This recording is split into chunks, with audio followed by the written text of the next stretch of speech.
আমাদের ভারপ্রাপ্ত চেয়ারম্যান দেশনায়ক তারেক রহমানের ঘোষিত 31 দফা নিয়ে আমরা সেমিনার করেছি, বিভিন্ন সমাবেশ করেছি, মানুষের দ্বারে দ্বারে গিয়েছি। আজকে এই প্রথম আমি টাঙ্গাইলে দেশনায়ক তারেক রহমানের 31 দফা কর্মসূচি নিয়ে বাজারের লোকজনের সাথে কথা বলছি। এই গালা বাজারে আমরা আগামী দিনে হাট বাজারে যে 31 দফা দেশনায়ক তারেক রহমান জাতির সামনে উপস্থাপন করেছে সেটি এই দেশের প্রান্তিক জনগণের কাছে পৌঁছে দেওয়ার জন্য হাট বাজারে আমরা এখন ঘুরে বেড়াচ্ছি। এই বাজারের অধিকাংশ লোকই এই 31 দফাকে স্বাগত জানিয়েছে।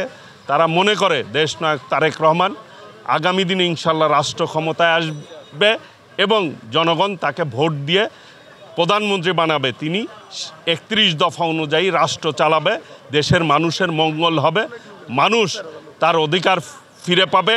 এটাই হচ্ছে মানুষের প্রত্যাশা। আগামী নির্বাচনে আমি ঘুরে বেড়াচ্ছি বিভিন্ন প্রান্তরে, টাঙ্গাইলে এই সদরের আমি জনগণের অত্যন্ত বেশি আশা অনুযায়ী সাড়া পাচ্ছি।